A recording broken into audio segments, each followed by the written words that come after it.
धीरे धीरे रे मना धीरे सब कुछ होए, माली सींचे सो घड़ा ऋतु आए फल होए। कबीरदास जी का ये कोट है और कबीरदास जी इस कोट में ये कहना चाह रहे हैं कि आप अगर किसी भी वस्तु पर अपनी अप्रोच चाहते हैं, अपनी सफलता चाहते हैं, तो आपको उसके लिए धीरे-धीरे प्रयास करने पड़ेंगे। एक साथ अगर आप उस वस्तु को प्राप्त करना चाहते हैं तो आप उसको प्राप्त करने में मुश्किल हो सकती है। तो हमें धीरे-धीरे प्रयास करते रहना है, जिससे कि जब ऋतु आएगी या हम कहें कि जब उसका सही समय आएगा, तो आपको प्राप्त होने वाली है। उसी प्रकार से हमारी जो है वो ऋतु प्रारंभ होने वाली है।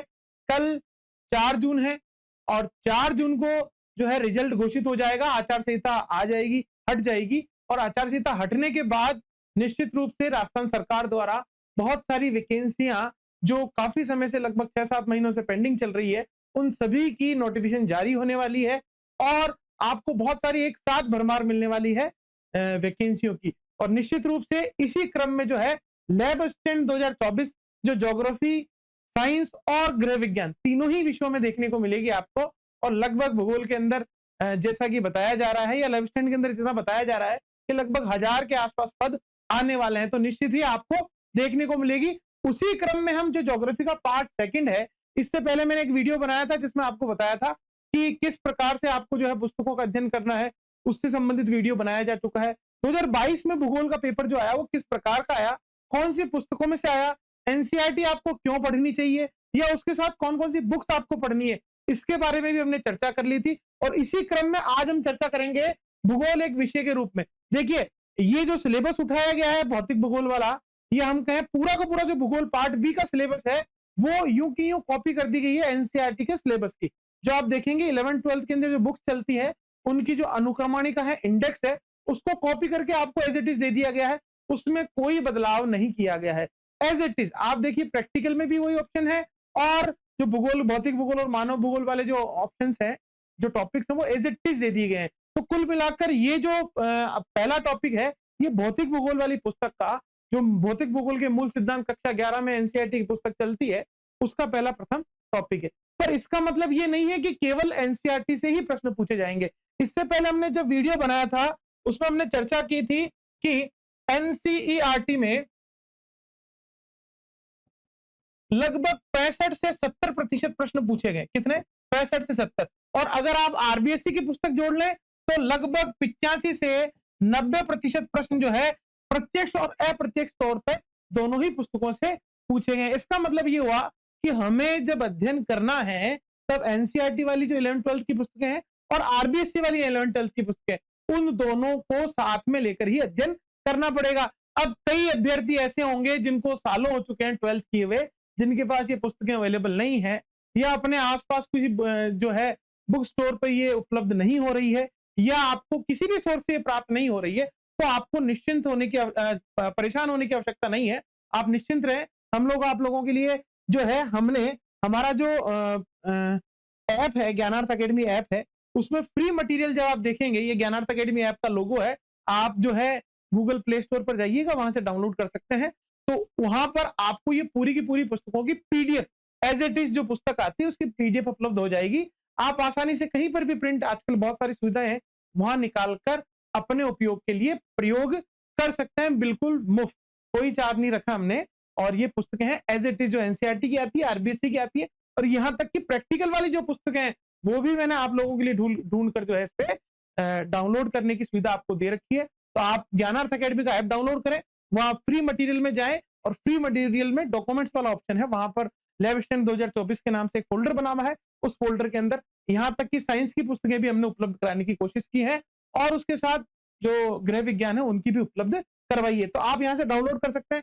चलिए, ज्यादा समय न लेकर हम चर्चा करेंगे कि अब तक अब तक ये जो पार्ट 1 है भूगोल एक विषय के रूप में, इसमें क्या-क्या पढ़ा जाता है या इससे रिलेटेड कौन-कौन से प्रश्न पिछले एग्जाम में पूछे गए। जैसा कि हमने लिखा कि 2022 के पेपर का विश्लेषण सहित, मतलब हमने कोशिश ये की है कि आपके 2022 में जो प्रश्न पत्र बना, उससे पहले तक जितने भी इस विषय से संबंधित प्रश्न आज तक पूछे गए हैं, उन सभी को हम लेकर आए हैं आपके लिए। और ये किसी ना किसी एग्जाम में पूछे गए हैं, चाहे नेट ले लो आप, चाहे फर्स्ट ग्रेड ले लो, चाहे आप जो है लैब स्टैंड या छोटे एग्जामिनेशन जहां पर भी भूगोल से संबंधित प्रश्न पूछे जाते हैं, वहां हमने इसको लिया है। चलिए देखते हैं, सबसे पहले हम देख लें कि 2022 के पेपर में इससे संबंधित कौन सा प्रश्न था। प्रश्न नंबर 73 दिया गया था। 73 प्रश्न क्या आपको अगर दिख रहा है तो मैं बता दूं, भूगोल शब्द का सर्वप्रथम प्रयोग किसने किया? बहुत महत्वपूर्ण प्रश्न है। और आप जब एनसीईआरटी पुस्तक खोलें, चाहे आप आरबीएससी की पुस्तक खोलें या कोई भी ऐसी पुस्तक जो भूगोल का कंटेंट उपलब्ध कराती है इस विषय से संबंधित, आप उसको खोलते ही सबसे पहले भूगोल की परिभाषा और उसके नीचे ये मिलेगा आपको कि इस शब्द का, भूगोल शब्द का प्रयोग जो है वो इरेटोस्थनीज महोदय ने किया, जिसको हम भूगोल का जनक भी कहते हैं। क्या कहते हैं? भूगोल का जनक। भूगोल का जनक इसलिए कहते हैं क्योंकि इन्होंने एक पुस्तक लिखी जिसका नाम था जियोग्राफिया। अब ये देखिए यहां पर एक कंफ्यूजन है, यहां पर कहीं कहीं आपको ज्योग्राफी का भी मिलेगा, क्योंकि ज्योग्राफी का नाम से पुस्तक जो है वो 2-3 लोगों ने लिखी है, जैसे स्ट्रेबो ने भी लिखी है ये पुस्तक ही। तो आपको यहां पर कंफ्यूजन हो सकता है, पर यहां कंफ्यूजन नहीं होगा। ज्योग्राफिया पुस्तक जो है वो इरेटोस्थनीज की लिखी गई है, उसको ज्योग्राफी का, कहीं कहीं ज्योग्राफी का भी लिखा हुआ है। और इस पुस्तक में जब वो सिकंदरिया नामक स्थान पर, या हम कहें मिस्र में जो मिस्र का जो महत्वपूर्ण स्थान है वहां पर जो सिकंदरिया लाइब्रेरी थी उसके जब विभागाध्यक्ष थे तब इस पुस्तक को लिखा। और इसी पुस्तक में उन्होंने पृथ्वी की परिधि को नापा। किसको नापा? पृथ्वी की परिधि को। तो आपसे कभी भी प्रश्न पूछा जाए कि वह व्यक्ति जिन्होंने प्रथम बार पृथ्वी की परिधि को नापा, या फादर ऑफ जियोडेसी या भू गणित का भूगोल पिता किसे कहा जाता है, तो वो भी किसे कहा जाता है? इरेटोस्थनीज। तो आपको जब भी पूछा जाए भूगणित या भू परिधि या फादर ऑफ जियोडेसी, ये भी आप याद रखिएगा, जियोडेसी इंग्लिश में भी मिल सकता है आपको। फादर ऑफ जियोडेसी भी इरेटोस्थनीज को ही कहा जाता है। ये जो पुस्तक है उन्होंने जब सिकंदरिया में से 234 ईसा पूर्व लिखी थी। हालांकि इनका जो समय है, समय जो माना जाता है वो माना जाता है 296 से लेकर 194 तक ईसा पूर्व। जब आप कभी पूछा जाए कि इरेटोस्थनीज का समय काल है, इसका मतलब इनकी जन्म से मृत्यु का काल जो है वो 296 से लेकर 194 ईसा पूर्व के बीच में रखा गया है। और 234 ईसा पूर्व के आसपास इस पुस्तक को उन्होंने, जब वो सिकंदरिया लाइब्रेरी के विभागाध्यक्ष थे उस समय, जो मिस्र थे, इजिप्ट जो है, आज का जो इजिप्ट है, उसका जो शासक था टॉलमी, उन्होंने इनको बनाया था विभागाध्यक्ष। उन्होंने ये रहते हुए 234 ईसा पूर्व में ये पुस्तक लिखी। इसके अतिरिक्त इन्होंने पृथ्वी की परिधि जो नापने का कार्य किया, उसके बारे में थोड़ी सी जानकारी ले लेते हैं। देखिए इन्होंने क्या किया कि उस मिस्र के अंदर, उस मिस्र में 2 स्थान थे। उस मिस्र की अगर हम बात करें, देखिए अगर हम बात करें मिस्र कहाँ पड़ता है, तो अगर छोटा सा मानचित्र के माध्यम से देखें तो वर्तमान जो इजिप्ट है, जिसको हम इजिप्ट कहते हैं, और ये मैंने थोड़ा सा एशिया और अफ्रीका को बनाया है, तो ये यहाँ पर जो है ये वाला पार्ट जो है वो इजिप्ट के अंदर, अभी वर्तमान में ये वाला पार्ट इजिप्ट के अंदर आता है। और इसी पार्ट के अंदर 2 स्थान थे। एक स्थान का नाम था, कहीं कहीं पर साइने लिखा होता है, कहीं कहीं पर सीन लिखा होता है, तो दोनों ही एक ही बात है। साइने कहीं लिखा हो तो भी वही बात है, और सीन लिखा हो तो वही बात है। और उसके अतिरिक्त दूसरा स्थान जिसको हम बोलते हैं अलेक्जेंड्रिया।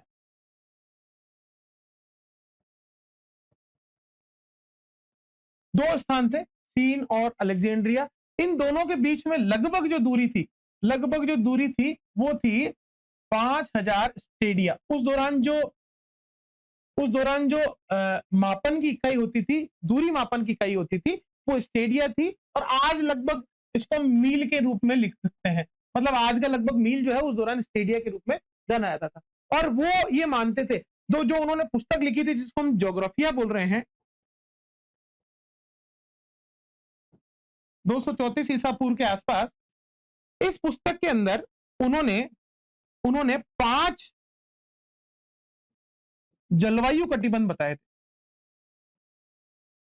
5 मतलब उन्होंने पूरी पृथ्वी को, अगर हम मोटी मोटी बात करें तो 5 जलवायु कटिबंधों में बांट दिया था। 2 तो उन्होंने शीतोष्ण कटिबंध बताए थे, 2 उन्होंने बताए थे शीत कटिबंध, और एक जो है उन्होंने जो भूमध्य रेखा के आसपास वाला क्षेत्र है उसको एक कटिबंध में बांटा था। तो टोटल जो है 5 कटिबंध। उनका यह मानना था कि ये जो दोनों स्थान है, साइने और अलेक्जेंड्रिया, जो कि अस्वान क्षेत्र था, उसके पार्ट थे। ये दोनों ही कर्क रेखा पर, कहां पर, कर्क रेखा पर स्थित है। और कर्क रेखा पर स्थित होने के कारण जून के महीने में, कब, जून, और जून में भी लगभग 20 से 22 जून के आसपास यहाँ एक कुआं था। क्या था? कुआं। कहां पर? सीन में कुआं था। तो सूर्य जब इस कुएं के बिल्कुल ऊपर होता था, तब इसकी तली तक जो है सूर्य की किरणें पहुंचती थी। और उसी दिन इस अलेक्जेंड्रिया में जो सूर्य का कोण बनता था, इस अलेक्जेंड्रिया में कोण बनता था, उसका जो अंतर था वो 7 डिग्री कोण बनता था, वो बनता था 7 डिग्री और 12 मिनट के आसपास के इसमें अंतर आता था। मतलब ये बिल्कुल सीधा, और इसमें लगभग 7.12, ये हम कह सकते हैं 7.2 डिग्री जो है इसका अंतर आता था। अब ये जो था, ये इस पूरे व्रत का लगभग कितना था? 50वां हिस्सा था। कौन सा था? 50वां हिस्सा। तो उनका ये मानना था कि जब ये 5000 की दूरी 7.2 डिग्री का अंतर लेकर आ रही है और उसके साथ ही ये व्रत की परिधि का 50वां हिस्सा है, तो उन्होंने इसको सीधा सीधा व्रत की परिधि नापने के लिए 5000 को मल्टीप्लाई कर दिया, किससे?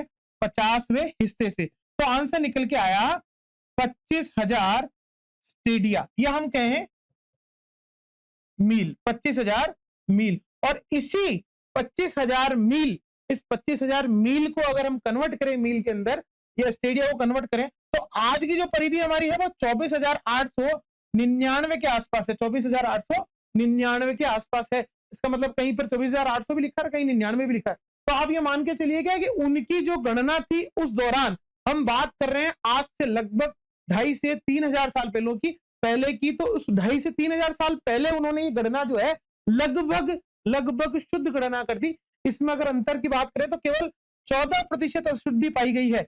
मतलब उनकी जो गणना थी उसमें केवल 14% अशुद्धि पाई गई है, जबकि ये दोनों स्थान जो है कर्क रेखा पर स्थित नहीं है। इसी वजह से ये ऐसा हुआ। लगभग उन्होंने सही तरीके से पृथ्वी की परिधि को माप दिया, और इसी पृथ्वी की परिधि को जब उन्होंने मापा, यहाँ देखिए 5,000 का अंतर था, और ये जो है 50वां हिस्सा है व्रत का, ये कितना है? 50वां हिस्सा है।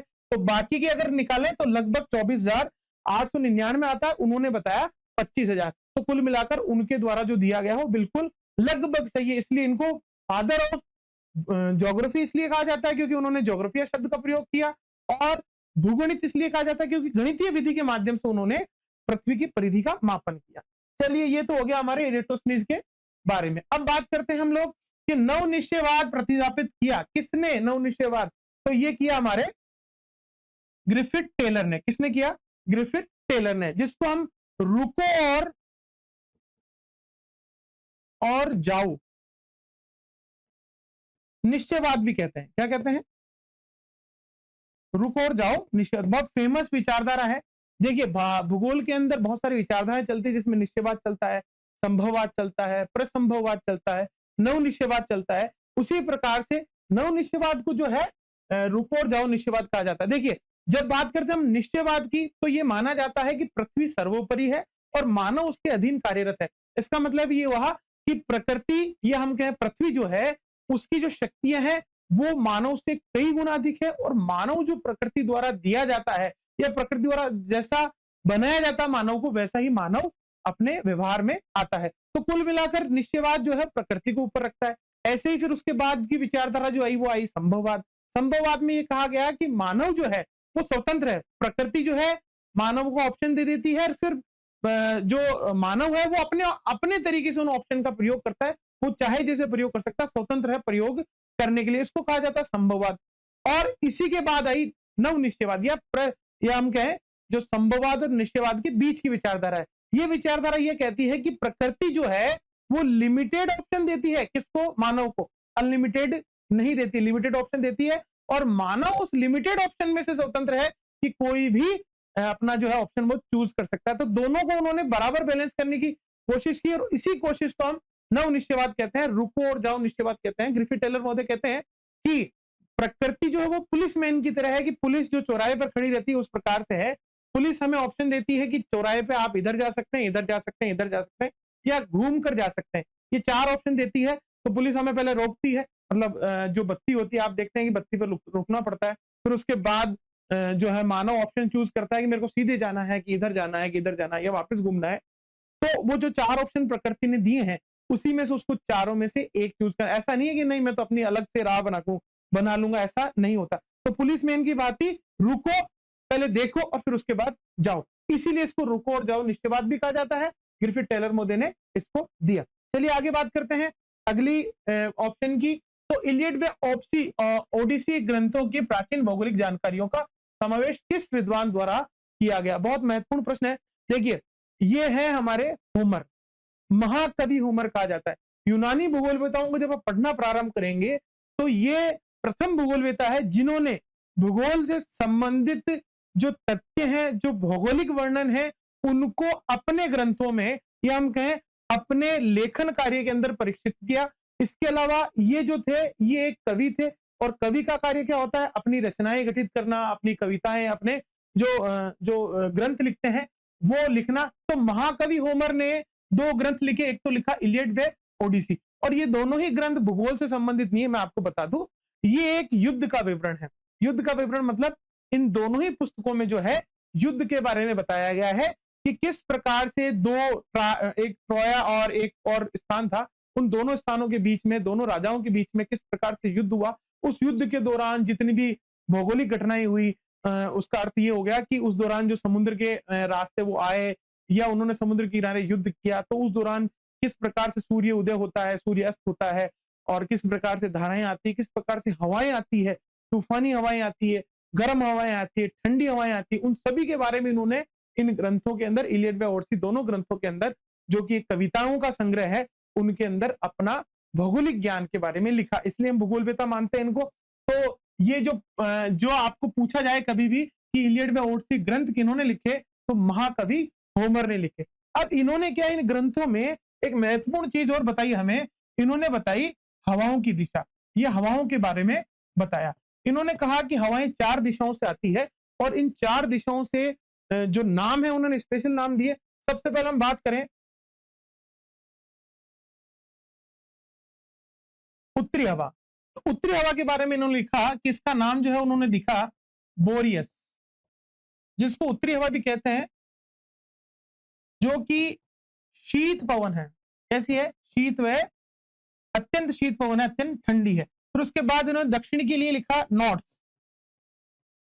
नॉर्थ के लिए इन्होंने लिखा कि यह है गर्म पवन। कैसी है?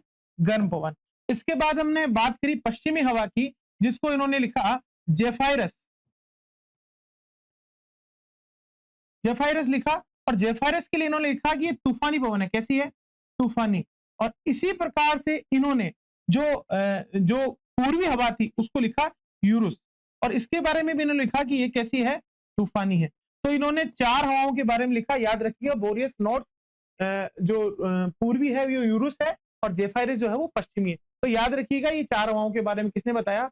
होमर ने बताया। प्रश्न पूछा जा सकता है। अतिरिक्त जानकारी मैंने आपको दे दी। बात करते हैं कॉस्मोस को 5 खंडों में प्रकाशित करने का प्रसिद्ध ग्रंथ है, इसके लेखक कौन है? बहुत महत्वपूर्ण प्रश्न है। कॉस्मोस भूगोल में, आधुनिक भूगोल में बहुत महत्वपूर्ण ग्रंथ है, क्योंकि इसी ग्रंथ के माध्यम से आधुनिक क्रमबद्ध भूगोल की जो है वो व्याख्या प्रारंभ हुई। किसने दी? तो ये दी अलेक्जेंडर वॉल्ट हम्बोल्ट ने। इसके जो प्रणेता है या लेखक है वो कौन है? Alexander von Humboldt. और हम्बोल्ट ने इस पुस्तक में जिसका नाम था कॉस्मोस, इसी में कॉस्मोग्राफी शब्द का प्रयोग किया। कॉस्मोग्राफी शब्द का अर्थ जो है वो पृथ्वी और उससे संबंधित जो ब्रह्मांड के जो अंतर संबंध है उनका अध्ययन जो है इस कॉस्मोग्राफी में किया गया। बात करते हैं 5 खंडों की। तो इसका जो प्रथम प्रकाशन है, तो देखिए इसकी बात कर लें कॉस्मोस की, तो इसका जो प्रथम प्रकाशन है वो प्रारंभ हुआ 1790 में। इसकी जो है उन्होंने एक तरीके से रणनीति बनाई, इस पुस्तक को बताने की रणनीति बनाई।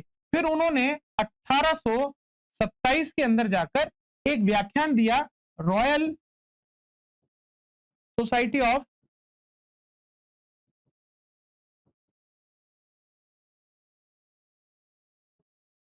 ब्रिटेन।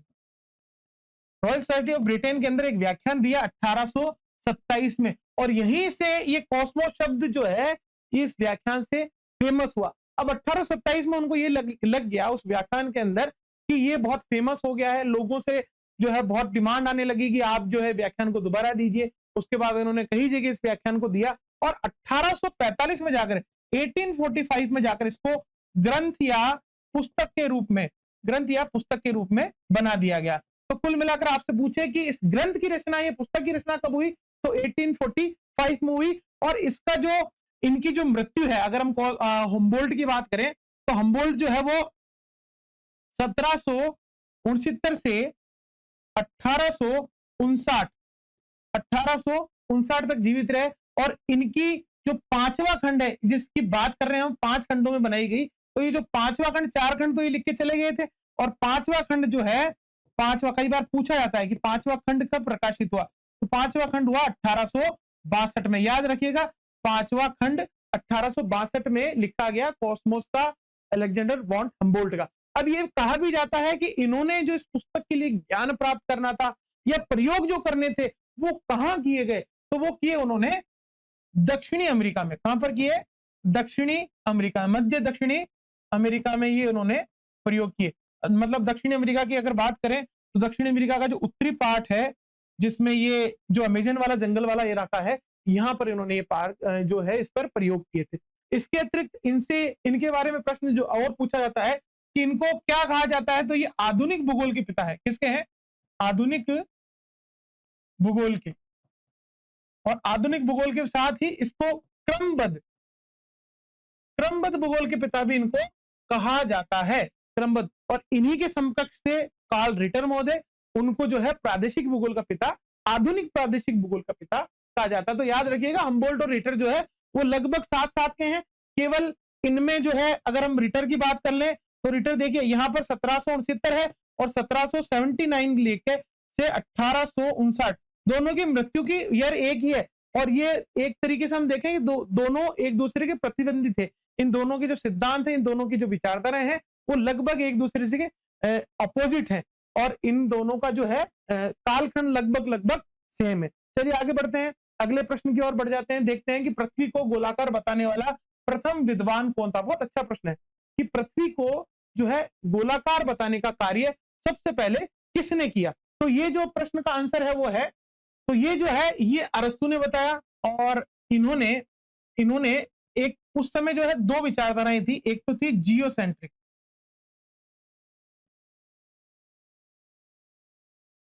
और एक थी हेलियोसेंट्रिक।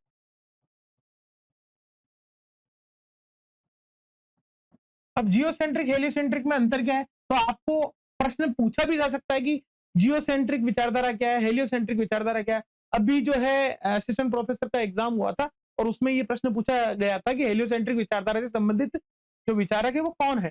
तो जियोसेंट्रिक की बात करें, ये मानते थे कि पृथ्वी जो है वो क्या है, मध्य में, और बाकी ग्रह और सूर्य जो है वो इसके चक्कर लगा रहे हैं। इसको बोलते हैं जियोसेंट्रिक विचारधारा।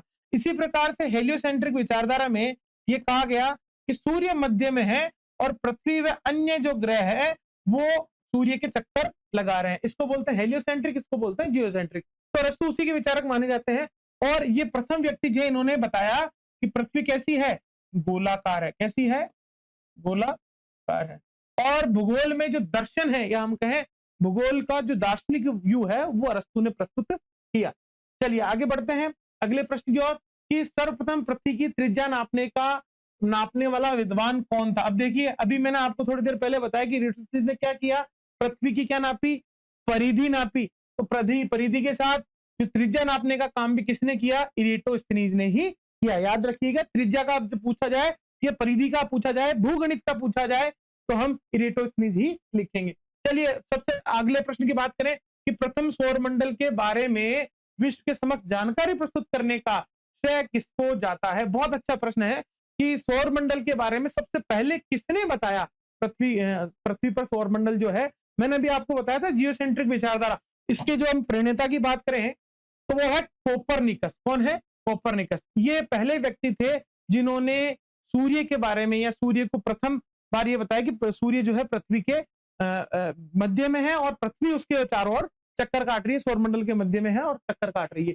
तो कोपरनिकस जो है वो विद्वान थे जिन्होंने ये बताया कि जो है सौरमंडल जो है किस प्रकार से कार्य करता है। बात करते हैं हम लोग आगे भूगोल को एक अलग अध्ययन शास्त्र के रूप में स्थापित करने का जो है श्रेय किसको जाता है? देखिए बहुत अच्छा प्रश्न है कि भूगोल को प्रथम बार भूगोल बनाने वाला कौन है? शब्द नहीं आया है, यहाँ ये पूछ रहा है कि भूगोल को विषय के रूप में किसने प्रतिस्थापित किया? हम सब जानते हैं कि भूगोल का जनक कौन? इरेटोस्थनीज। क्यों? क्योंकि उन्होंने ज्योग्राफिया पुस्तक लिखी है, ज्योग्राफी शब्द का सर्वप्रथम प्रयोग किया, इसलिए उनको भूगोल का जनक कहा जाता है। पर अगर आपसे पूछा जाए कि भूगोल का पितामह कौन है या भूगोल का पिता कौन है जिसने भूगोल को जन्म दिया, हालांकि उन्होंने कभी इसका नाम नहीं लिया, तो वो कौन है? वो है हमारे हिकेटियस महोदय। कौन है? हिकेटियस महोदय। और इनको जनक इसलिए कहा जाता है क्योंकि एक इनकी पुस्तक है जिसका नाम है जस्ट पीरिडियस। जस्ट पीरिडियस नाम से एक पुस्तक लिखी, और यहां पर पीरिडियस शब्द का जो अर्थ है, पीरिडियस शब्द का जो अर्थ है वो उन्होंने लिखा पृथ्वी का अध्ययन। पृथ्वी का अध्ययन। तो हम बात करें कि जस्ट पीरिडियस में उन्होंने पृथ्वी का अध्ययन लिखा, हालांकि कभी उन्होंने भूगोल शब्द का नाम नहीं लिया, इसलिए हम इनको क्या कहा जाते हैं? भूगोल के पितामह या भूगोल के पिता, ये कहा जाता है किसको? हिकेटियस को। याद रखिएगा, यही वे व्यक्ति थे जिन्होंने प्रादेशिक भूगोल को जन्म दिया। जब कभी आपसे पूछा जाए कि प्रादेशिक भूगोल के जनक कौन है, तो यहां कार्ल रिटर मत लिख दीजिएगा, क्योंकि जब कभी भी प्रादेशिक भूगोल की बात आती है कार्ल रिटर के कार्य को गिनाया जाता है। तो आप ये सोच सकते हैं कि प्रादेशिक भूगोल कार्ल रिटर है, बिल्कुल नहीं है। आधुनिक प्रादेशिक भूगोल के है कार्ल रिटर, और प्रादेशिक भूगोल के पिता कौन है? हिकेटियस। समझ में आया? उन्होंने पृथ्वी के अध्ययन को प्रदेशों के रूप में बांटकर किया, इसलिए हम इनको जो है क्या कहते हैं? भूगोल के पिता कहते हैं। याद रखिएगा आगे, विश्व के प्रथम जलवायु मानचित्र किताब अल अश्काल किस अरब विद्वान द्वारा लिखी? तो ये जो लिखी वो लिखी अल बल्खी ने लिखी, विश्व की प्रथम जलवायु एटलस। देखिए, जब हम भौगोलिक चिंतन को पढ़ते हैं, भूगोल के क्रम अध्ययन को पढ़ते हैं, मतलब कहां से प्रारंभ हुआ वर्तमान तक कैसे पहुंचा, तो उसमें बहुत सारी विचारधाराएं आती है। सबसे पहले यूनानी विचारधारा आती है, क्योंकि उन्होंने सबसे पहले अध्ययन प्रारंभ किया, लेखन कार्य उन्होंने प्रारंभ किया, और भूगोल को जन्म देने का कार्य भी उन्होंने किया, इसलिए हम सबसे पहले यूनानी या हम ग्रीक बोल सकते हैं वो पढ़ते हैं। फिर उसके बाद हम पढ़ते हैं अलग अलग विचारधाराएं, जैसे कि ब्रिटिश विचारधारा हो गई, अमेरिकन विचारधारा हो गई, भारतीय विचारधारा होगी। इसी प्रकार से हम जो है अरब की विचारधारा को भी पढ़ते हैं, क्योंकि उनके द्वारा जो किया गया कार्य वो भी अपने आप में बहुत महत्वपूर्ण है। आपको पहले बता दूं, देखिए इसका रीजन भी बहुत अच्छा सा है, अगर आप सुनेंगे तो आपको बड़ा सही सा प्रतीत होगा कि देखिए अरब कंट्रीज या हम कहें जो अरब रेगिस्तान वाला हिस्सा है जहां पर ये कार्य हुआ, अरब जो भूगोलवेता है, देखिए इनके द्वारा दो काम बहुत महत्वपूर्ण किए गए। एक तो ग्रहों और नक्षत्रों पर बहुत अच्छा काम किया गया, और दूसरा यात्राएं बहुत अच्छी की गई। तो भूगोल जो है वो इसी का रूप है कि जब आप किसी भी क्षेत्र का वर्णन करते हैं, किसी क्षेत्र के बारे में लिखते हैं, यात्रा के दौरान उसको देखते हैं, अपने ग्रंथ में उसके बारे में लिखते हैं। बहुत बड़े बड़े जो है यात्रा वृत्तांत लिखे गए हैं अरब भूगोलवेताओं द्वारा। और उसके साथ ही क्योंकि रेगिस्तानी भाग में आप देखिए कि रात्रि के समय जो है वो तारे और ग्रह और नक्षत्र जो है उनको स्पष्ट रूप से देखा जा सकता है, तो उन्होंने अपने ग्रंथों में या अपने कार्यों में उनको प्रमुखता दी। इसी कारण से उन्होंने जो है इन दोनों ही कारण से जो है भूगोल के अंदर बहुत अच्छा कार्य किया। कई बार प्रश्न ये भी पूछा जाता है कि ग्रह नक्षत्रों पर या हम कहें खगोलीय विज्ञान से संबंधित कार्य सबसे अच्छा किसने किया, तो वो किया अरब भूगोलवेताओं ने। तो किताब अल अश्काल किसके बारे में लिखी गई है? जलवायु मानचित्रावली है, मतलब प्रथम बार किसी ने जलवायु के बारे में मानचित्र बनाकर प्रस्तुत किया गया, तो वो की गई किताब अल अश्काल में, और ये अल बल्खी के द्वारा लिखी गई। याद रखिएगा। आगे बात करते हैं किस विद्वान को भूगोल का पिता, अभी मैंने आपको 2 मिनट पहले बताया किसको कहा जाता है? हिकेटियस को। किसको कहते हैं हम? हिकेटियस को। अब इसके साथ ही एक विचारक और है जिनको हेरोडोटस के नाम से जाना जाता है। इनको हम बोलते हैं फादर ऑफ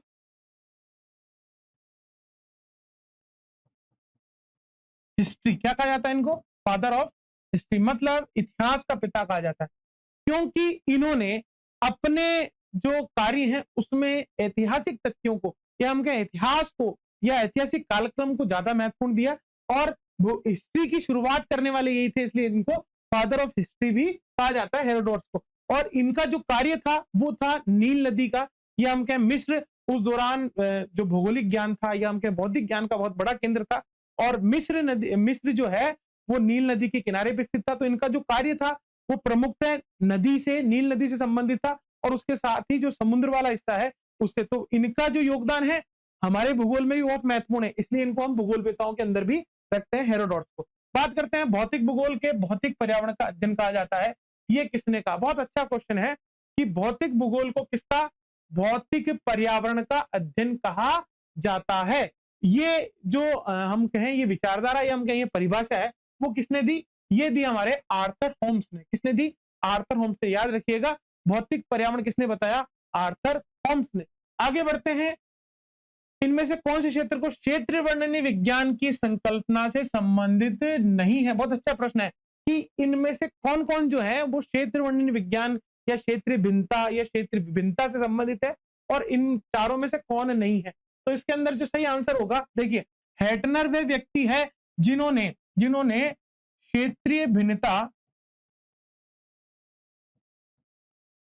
भिन्नता विचारधारा जो है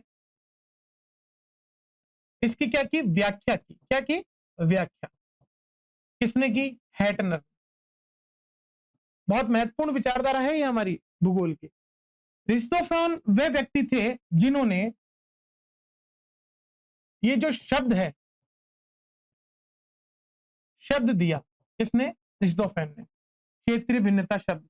मार्क जेफरसन भी क्षेत्रीय भिन्नता से संबंधित थे और इसमें कौन संबंधित नहीं थे? बेरो। बेरो इसके अंतर्गत संबंधित नहीं है। और क्षेत्रीय भिन्नता से संबंधित कौन है? तो वो है हमारे हार्टशॉन। अभी आपको एक प्रश्न मिलेगा जिसमें कहा जाएगा कि ये जो अवधारणा है या विचारधारा है कौन सी? क्षेत्रीय भिन्नता की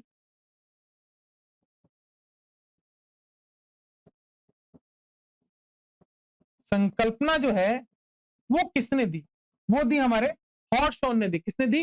हॉटशॉन ने। और कार्ल और सावर जो है उन्होंने भी क्षेत्रीय भिन्नता से संबंधित कार्य किया। तो कुछ विचारक ऐसे हैं जैसे जेफरसन हो गया, कार्लो सावर हो गया, हॉटशॉन हो गया, एटनर हो गया। जब कभी भी क्षेत्रीय भिन्नता का नाम आए आपको इनके बारे में जरूर याद रखना है। चलिए आगे बढ़ते हैं। वह घटक जो भौतिक भूगोल के अंगों के रूप में विवादास्पद है, बहुत महत्वपूर्ण है। देखिए, जब कभी भी हम भौतिक भूगोल के बारे में बात करेंगे तो उसके अंग या उससे संबंधित विषयों के उप विषयों के बारे में चर्चा करेंगे। तो इसके अंदर अगर हम बात करें भौतिक भूगोल की, तो देखिए, भौतिक भूगोल वैसे तो वायुमंडल, जलमंडल और स्थल मंडल, मतलब स्थल, जल और वायु वाला जो पार्ट है, हमारी जो पृथ्वी है, इस पृथ्वी पर इस पृथ्वी पर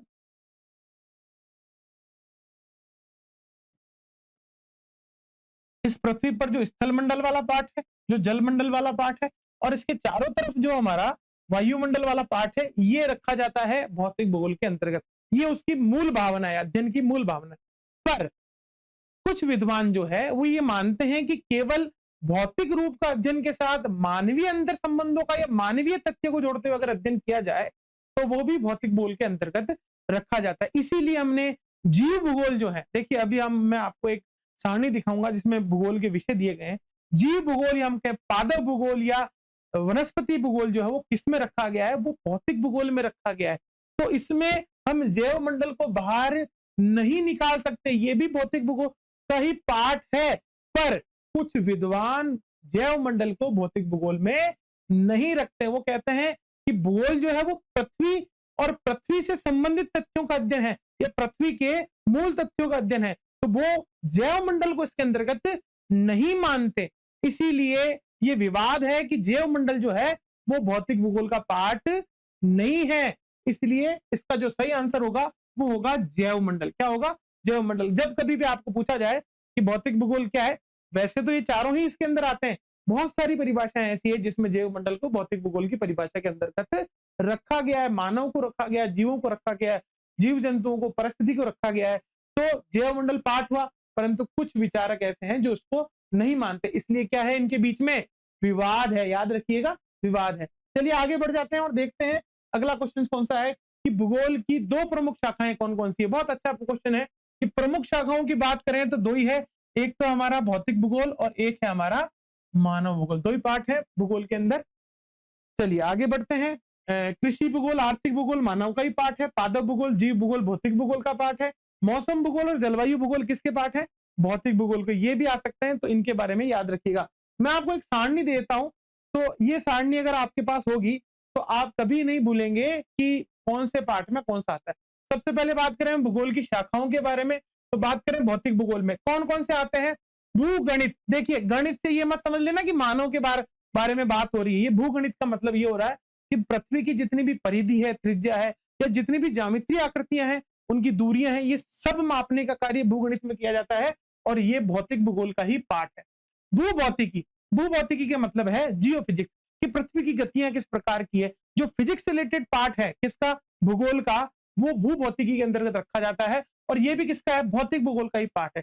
खगोलीय भूगोल, इसका मतलब है सूर्य हो गया, चंद्रमा हो गया, पृथ्वी के अलावा ऐसे तथ्य जो पृथ्वी से संबंधित खगोलीय घटनाओं से संबंधित होते हैं, उनको भू खगोलिकी में रखा या खगोलीय भूगोल में रखा जाता है। भू आकृति विज्ञान, पृथ्वी के धरातल से संबंधित जो तथ्य है, पृथ्वी की आंतरिक संरचना हो गई, पृथ्वी की जो स्थल मंडल वाला पार्ट है, उसकी अगर चर्चा करेंगे तो भू आकृति विज्ञान में रखा जाता है। जलवायु विज्ञान मतलब वायुमंडल से संबंधित पार्ट हो गया। समुद्र विज्ञान जल क्षेत्र से संबंधित हो गया। जल विज्ञान, जल के तथ्यों का अध्ययन जब हम करेंगे तो जल विज्ञान के अंतर्गत रखा। हिमनद विज्ञान, ये भी किसका है, भौतिक भूगोल का ही पार्ट है। और उसके बाद हम बात करें मृदा विज्ञान, जैव विज्ञान, ये बहुत महत्वपूर्ण, याद रखिएगा जैव विज्ञान जब कभी भी आए तो ये भौतिक भूगोल का ही पार्ट है। ये नहीं कि आप जैव विज्ञान जीव, मनुष्य, मानव से संबंधित कर लें और मानव भूगोल में रख दें, यही कंफ्यूजन होता है। याद रखिएगा जैव विज्ञान, बायोज्योग्राफी जो है वो भौतिक भूगोल का ही पार्ट है, और ये जो कंटेंट है ये एनसीईआरटी का है। तो आप मान के चलिएगा कि अगर एनसीईआरटी आरबीएससी की बुक में दिया गया है तो ऑथेंटिक रूप से ही दिया गया है। बात करते हैं आगे, चिकित्सा भूगोल, मेडिसिन ज्योग्राफी, मेडिकल ज्योग्राफी है, ये भी भौतिक भूगोल में दिया गया है। यहां पर भी कंफ्यूजन हो सकता है, याद रखिएगा। पारिस्थितिकी भूगोल, पर्यावरण भूगोल, पादप भूगोल, जीव भूगोल, जंतु भूगोल, ये सब किसमें आ रहे हैं, ये आ रहे हैं भौतिक भूगोल के अंतर्गत। और मानचित्र कला को भी किसमें रखा गया है, भौतिक भूगोल में ही रखा गया, क्योंकि मानचित्र जो है वो किसी ना किसी भौगोलिक क्षेत्र का बनेगा, भौगोलिक क्षेत्र का बन रहा है, तो भौतिक भूगोल का पार्ट है। बात करते हैं मानव भूगोल का, आर्थिक भूगोल, कृषि भूगोल, संसाधन भूगोल, औद्योगिक भूगोल, परिवहन भूगोल, जनसंख्या भूगोल, अधिवास भूगोल। अब यहाँ आपको कंफ्यूजन हो सकता है कि ये क्या भौतिक भूगोल का है, तो आपको ये याद रखना मानव भूगोल का है, क्योंकि नगरीय और ग्रामीण अधिवासों की बात कर रहे हैं। राजनीतिक भूगोल, सैन्य भूगोल, ऐतिहासिक भूगोल, यहाँ थोड़ा आपको कंफ्यूजन हो सकता है, याद रखिएगा किसकी है, ये मानव भूगोल की है। सामाजिक भूगोल, सांस्कृतिक भूगोल, प्रादेशिक नियोजन, सुदूर संवेदन और जीआईएस, ये किसके पार्ट है, मानव भूगोल के पार्ट है। तो आप ये बिल्कुल अच्छी तरीके से याद रखिएगा, क्योंकि इस पार्ट में से क्वेश्चन जो है लिमिटेड ही बनते हैं। जैसे पिछले साल पूछ लिया कि ज्योग्राफी शब्द किसने दिया, इरेटोस्थनीज ने, हो सकता है इस बार वो पिता पूछ ले, हो सकता है वो आपसे परिभाषा पूछ ले कोई, तो परिभाषाएं जो है वो आपको अच्छे से याद करनी है। कोशिश हम करेंगे कि आपको जो है परिभाषाएं क्लास के दौरान याद करा दे, और उसके साथ आपको जो है ये याद रखना है कि बहुत, क्योंकि विषय पूछ रहा है कि विषय के रूप में पार्ट है, तो इसमें से पूछने के लिए बहुत कम कंटेंट है, तो ये इसके पार्ट हो सकते हैं। चलिए आगे बढ़ते हैं, अगले क्वेश्चन की तरफ चलते हैं और देखते हैं अगला क्वेश्चन क्या है, और ये है हमारा ये रहा। किस भूगोलवेता ने भूगोल शब्दावली का सर्वप्रथम प्रयोग किया? ये एज इट इज क्वेश्चन जो है कई बार पूछा गया है, ये एक बार नहीं है, ये मैंने अलग अलग पेपर जो अब तक पेपर हुए हैं उनमें से क्वेश्चन उठा के लेके आया हूं आपके लिए। तो ये प्रश्न जो है वो कई बार पूछा गया है, इसका आंसर जो है वो इरेटोस्थनीज ही आएगा, मैं आपको पहले बता चुका हूं। अच्छा, पृथ्वी की आयु मानी गई, बहुत अच्छा क्वेश्चन है कि पृथ्वी की आयु कितनी है, पृथ्वी कितनी पुरानी, हालांकि इस पार्ट से नहीं है पर आ गया है तो आपको बता देते हैं। तो पृथ्वी जो है वो 4.6 अरब वर्ष पूर्व की मानी जाती है। बात करते हैं आपसे सौर मंडल का, अगर पूछ ले तो 5 से लेकर 5.6 अरब वर्ष लिखा हो तो ये है हमारी सौर मंडल की, मतलब हमारा जो सौर मंडल का निर्माण हुआ है, सौर मंडल बना, सूर्य बना, उसका जो है 5.6, और हमारी टोटल जो है ब्रह्मांड की वो मानी जाती है 13 अरब वर्ष। ये 3 डेटा याद रखिएगा, ये है हमारा ब्रह्मांड, ये हमारी ब्रह्मांड की। तो 13 अरब वर्ष पूर्व जो बिग बैंग थ्योरी हम कहें, महाविस्फोट हुआ जिससे ब्रह्मांड का निर्माण हुआ, 5 से लेकर 5.6 अरब वर्ष के बीच में जो है वो हमारे सौरमंडल या सूर्य का निर्माण हुआ, और 4.6 अरब वर्ष से ग्रहों की उत्पत्ति हुई, तो इसमें हमारे पृथ्वी भी है, तो 4.6 अरब वर्ष मानी जाती है हमारी पृथ्वी को। याद रखिएगा, यह अरब वर्ष को मिलियन में पूछ सकता है तो 460 मिलियन हो जाएगा, तो यह इस प्रकार से प्रश्न को घुमा सकता है, पर याद रखिएगा। चलिए अगला प्रश्न है, विश्व के मूल सिद्धांतों के आधार पर विषुवत रेखा की लंबाई ज्ञात करने का सबसे पहले प्रयास किस विद्वान ने किया? बहुत अच्छा क्वेश्चन है, और अभी मैंने आपको बताया कि सबसे पहले विषुवत रेखा की लंबाई या हम कहें परिधि की लंबाई या त्रिज्या जो भी आप मान ले वो किसने ज्ञात की, वो ज्ञात की इरेटोस्थनीज ने। याद रखिएगा। इजिप्ट को नाइल का दिया हुआ उपहार, अभी मैंने आपको कहा था क्वेश्चन आएगा हेरोडोटस पे, तो ये आंसर यही है। फादर ऑफ जियोहिस्ट्री या हम कहें हिस्ट्री के पिता, इतिहास के पिता जो है वो कौन है? हेरोडोटस है। और इनका जो है फेमस कोटेशन है कि मिस्र जो है वो इजिप्ट या नील नदी का उपहार है। बहुत अच्छा सा कोटेशन है कि मिस्र नील नदी का उपहार है। याद रखिएगा, ये दिया हेरोडोटस ने। बात करते हैं अगले प्रश्न का। एक ही प्रकार के वातावरण, जीवन यापन या संस्कृति के भिन्न भिन्न तरीकों के लोगों के लिए भिन्न भिन्न अर्थ रखता है। यह कथन निम्नलिखित में से किस अवधारणा से संबंधित है? देखिए, जब कभी भी कथन आएंगे तो आपको क्या करना है, बहुत तसल्ली से उस कोटेशन को पढ़ना है और याद करना अवधारणाओं के बारे में कि ये जो कोटेशन है वो किस और आपको इशारा कर रहा है, इसमें क्या कहने का प्रयास कर रहा है। तो अगर आप ध्यान से पढ़ेंगे तो ये क्या कह रहा है कि एक ही प्रकार का वातावरण, जीवन यापन या संस्कृति के भिन्न भिन्न तरीके के लोगों के लिए भिन्न भिन्न अर्थ रखता है। मतलब ये कह रहा है कि एक ही प्रकार का वातावरण है पर एक ही प्रकार के जो लोग हैं वो दो अलग अलग संस्कृतियों से संबंधित है और उनके लिए दो अलग अलग अर्थ हो गए हैं। तो ये कौन कहता है? ये कहता है हमारा जो है संभववाद। कौन कहता है? संभववाद। कि मनुष्य जो है वो अपने अनुसार प्रकृति को जो है वो ट्रांसफॉर्म करता है, परिवर्तन करता है।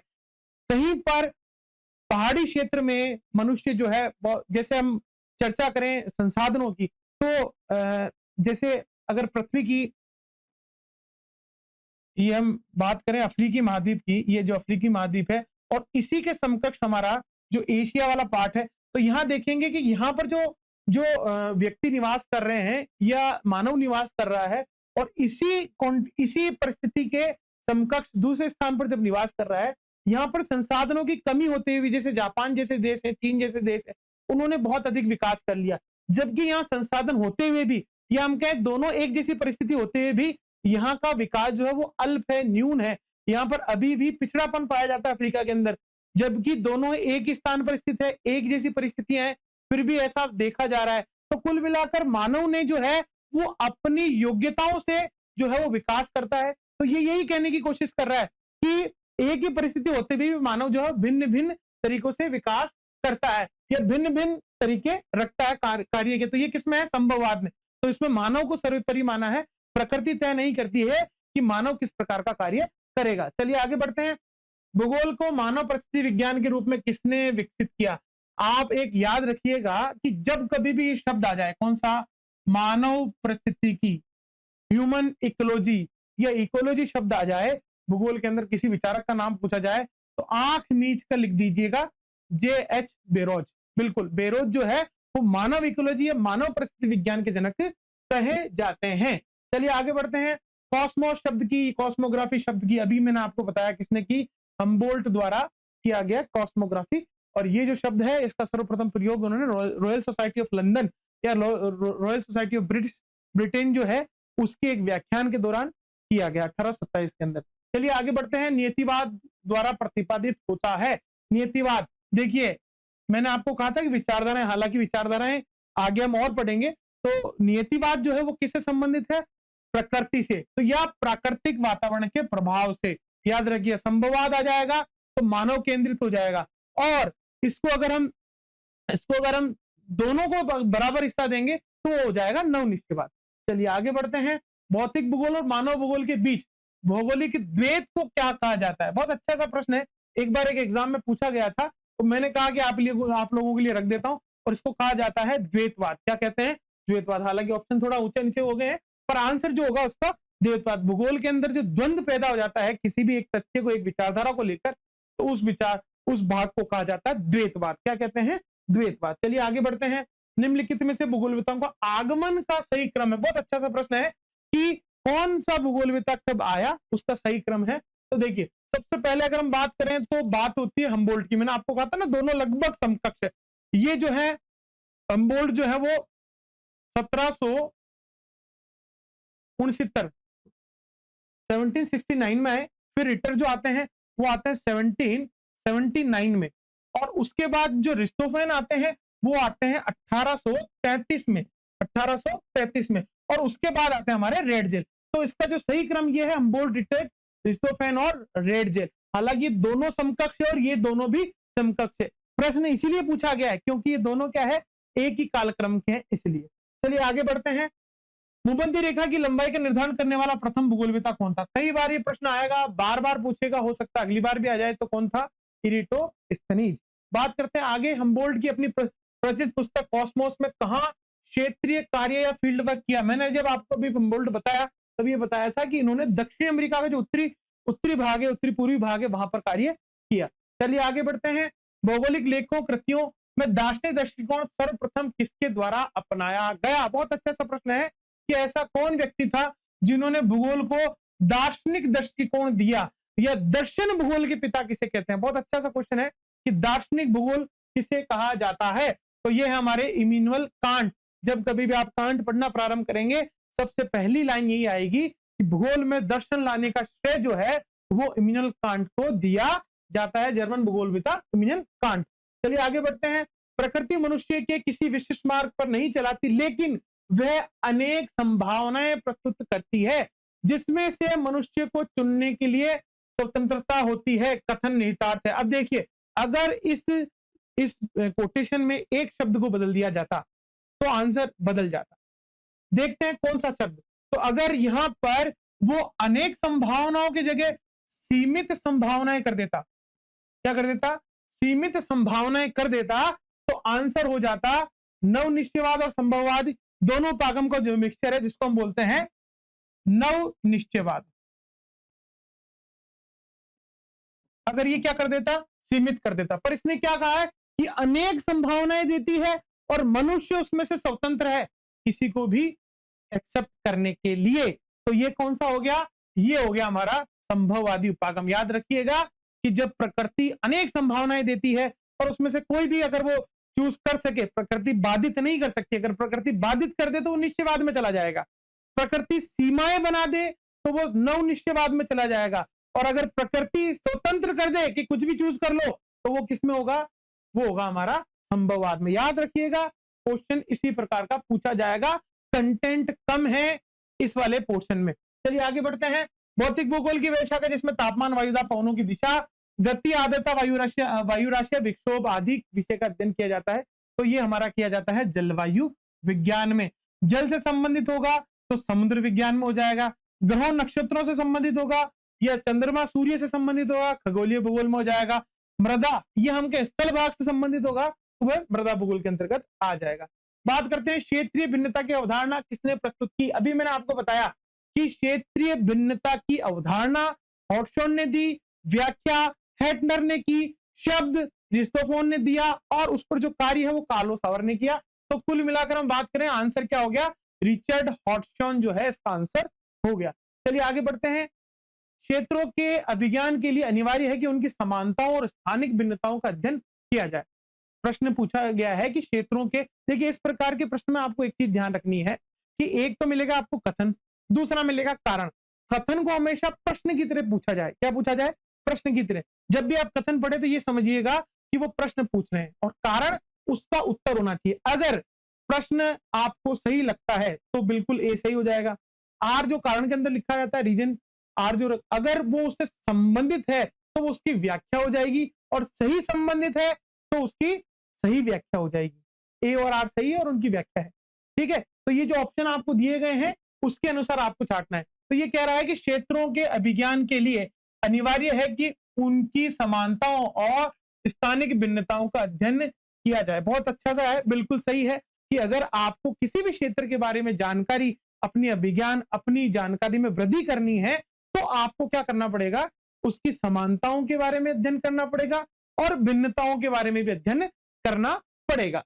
बात करते हैं स्थानिक भिन्नताओं का अध्ययन, क्षेत्रों के बीच समानता और विभिन्नता स्थापित करना होता है। बहुत अच्छा सा प्रश्न है, आंसर सही है बिल्कुल, कि अगर आप स्थानिक भिन्नताओं का अध्ययन कर रहे हैं तो क्षेत्र की समानता भी आपको पता चल जाएगी और विभिन्नता ये आपको पता चल जाएगी। तो इसका आंसर क्या हो गया? ए आर दोनों सही है और ए आर की सही व्याख्या करता है। तो इसका आंसर ये हो गया। अगर ये इसमें थोड़ा सा घुमा देता, थोड़ा सा घुमाने का मतलब है कि वो समानता पता नहीं चलती है परंतु विभिन्नताएं पता चलती है, तो फिर आर गलत हो जाता और व्याख्या गलत हो जाती। अगर ये दोनों आपस में एक दूसरे से जुड़े नहीं होते, ये इसका प्रश्न का आंसर नहीं होता, ये आंसर का प्रश्न नहीं होता, तो कुल मिलाकर ये वाला पोर्शन हो जाता कि ए आर दोनों सही है और आर ए की व्याख्या नहीं है। तो इस प्रकार से इसको अटेम्प्ट किया जाता है, याद रखिएगा। चलिए आगे देख लेते हैं हम। पृथ्वी के आकार गोलीय है, सर्वप्रथम किसने सिद्ध किया? बहुत अच्छा सा क्वेश्चन है कि पृथ्वी का जो आकार है वो कैसा है? गोल है। कौन से विचारधारकों ने बताया? तो ये किसने बताया? यूनानियों ने। किसने बताया? यूनानियों ने। याद रखिएगा यूनानी विचारधारा, हालांकि जब हम भारतीय विचारधारा को पढ़ते हैं तो ये कहा जाता है कि जब यूनानियों ने बताया उससे कई हजार साल पहले हमने ये बता दिया, परंतु उसका क्या नहीं है? प्रमाण नहीं है ना? प्रमाण नहीं है, तो जब प्रमाण नहीं होता है तब उसको सही नहीं माना जाता। तो याद रखिएगा यूनानियों ने सबसे पहले बताया कि पृथ्वी कैसी है? गोल है। चलिए इसके अतिरिक्त आपके लिए एक पीडीएफ लेके आया हूं जिसमें आप जो है याद रखें कि कौन सा विचारक जो है कौन सी विचारधारा से है। सबसे पहले बात करते हैं यूनानी भूगोलविदा, तो इसमें एनेक्सिमेंडर, अरस्तु, इराटोस्थेनेस, पॉलिडियस, टॉलमी, थेस, पाइथागोरस, पोसिडोनियस, हिप्पारकस, हेरोडोटस में होमर। होमर जो आपने पढ़ा वो कौन से थे? सारे के सारे यूनानी। फिर उसके बाद बात करते हैं रोमन की, तो इसमें आता है स्ट्रेबो और पेम्पिनियस मेला। फिर बात करते हैं अरब की, तो अल इर्दसी, अल बरूनी, अल मसूदी, इब्न बबूता, अल अबू जेद, अबू दुलत, इब्न खारदुबहल, अल याकूबी, अल बलखारी, जो हम अल बल्खी बोलते हैं ना वो, इब्न खान अल सेफा। ये जो है हमारे अरब भूगोलविदा है। फ्रांसीसी भूगोलविदा की बात करें तो Vidal de la Blache, Jean Brunhes, Albert Demangeon जो है ये कौन से है? फ्रांसीसी। फिर बात करते हैं जर्मन भूगोलविदा, तो हमारे हम्बोल्ट, पेशेल, रिस्टोफेन, फेडरिक रेजल, अल्फ्रेड हैटनर जो है वो जर्मन भूगोलविदा है। बात करते हैं ब्रिटिश भूगोलविदाओं की, तो जॉन एफ मैकेंडर जो है वो, डिडले स्टाफ, एंड्रयूज जॉन हर्बर्टसन जो है वो ब्रिटिश भूगोलविदा। अमेरिकन भूगोलविदा की बात करें तो Ellen Churchill Semple, William Morris Davis, Albert Huntington, Isaiah Bowman, Thomas Griffith Taylor और हमारे जो पॉल सावर हैं और रिचर्ड हॉटस्टोन है, ये कौन से हैं? अमेरिकन भूगोलविदा है। और भारतीय भूगोलविदा की बात करें तो माजिद हुसैन, मोहम्मद सफी, साराम लोचन सिंह, गुरुदेव सिंह घोषाल और मुंसिफ रजा जो है ये हमारे भारतीय भूगोलविदा हैं। तो कई बार आपसे प्रश्न पूछा जा सकता है कि निम्न भूगोलविदा कौन सी विचारधारा से या कौन सी भौगोलिक विचारधारा से संबंधित है? तो ये आप पीडीएफ जो है इसका स्क्रीनशॉट ले लीजिएगा। इसके अतिरिक्त हमारा जो टेलीग्राम चैनल है उस पर इस पूरी जो क्लास है उसकी पीडीएफ में आपको उपलब्ध करा दूंगा। कहाँ मिलेगा? इसी वीडियो के लिंक के अंदर आपको हमारा टेलीग्राम चैनल मिलेगा, उसको आप ज्वाइन कर लीजिएगा, उसका लिंक मिलेगा। और साथ ही आप अगर इस विषय से संबंधित कुछ और जानकारियां प्राप्त करना चाहते हैं तो हमें आप कमेंट बॉक्स में लिख सकते हैं, हम आपके लिए जो है बेहतरीन क्लास लेते आएंगे। और इसके बाद जो पार्ट 2 है, मतलब इसका जो पार्ट 2 है वो भी लेके आने वाले हैं, जिसमें हम जो है अगला टॉपिक जो है उसको कवर करने वाले हैं, पृथ्वी की उत्पत्ति और उसका विकास। चलिए आज के लिए इतना ही। जय हिंद साथियों। अपने साथियों के साथ हमारा चैनल जरूर शेयर कीजिएगा और वीडियो जरूर शेयर कीजिएगा जो लैब स्टैंड 2024 की वैकेंसी विशेषकर भूगोल से देने वाले हैं उनके लिए। आज के लिए इतना ही, धन्यवाद।